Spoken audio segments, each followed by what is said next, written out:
जय श्री कृष्णा दोस्तों, चंचल जीवन में आप सभी का स्वागत है। आज मैं आपको बताने वाली हूँ 2022 में तुलसी विवाह कब है, 4 या 5 नवंबर को, और तुलसी पूजन की विधि और व्रत कथा भी मैं आपको बताऊंगी। पंचांग के अनुसार कार्तिक मास के शुक्ल पक्ष में आने वाली देवउठनी एकादशी और द्वादशी तिथि के दिन भगवान विष्णु का विग्रह स्वरूप शालिग्राम और तुलसी का विवाह किया जाता है। मान्यता है कि देवउठनी एकादशी के दिन भगवान विष्णु 4 महीने के निद्रा के बाद जागते हैं। भगवान विष्णु जी को तुलसी बहुत प्रिय है, इसीलिए जब भगवान विष्णु निद्रा से जागते हैं तो सबसे पहले हरि बल्लवा तुलसी की ही सुनते हैं।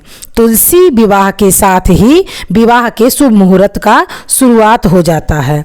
आज हम आपको 2022 में तुलसी विवाह या तुलसी एकादशी कब है और पूजन की विधि और उसके व्रत कथा के बारे में बताऊंगी। तुलसी विवाह का शुभ मुहूर्त 5 नवंबर 2022 शनिवार के दिन किया जाएगा। द्वादशी प्रारंभ होगी 4 नवंबर शाम के 6:08 पर।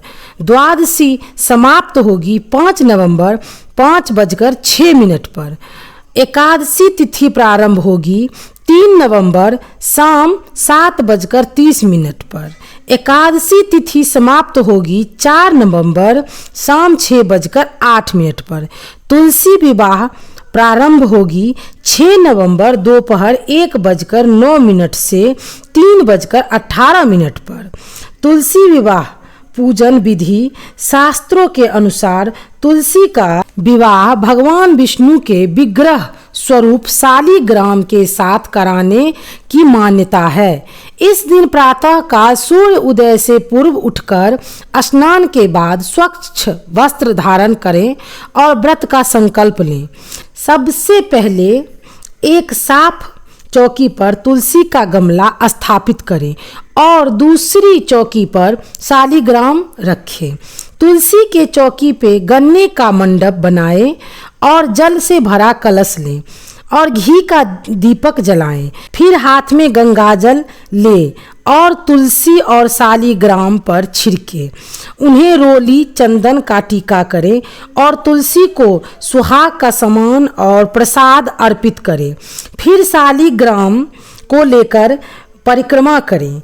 उसके बाद कथा पढ़ें और आरती करें।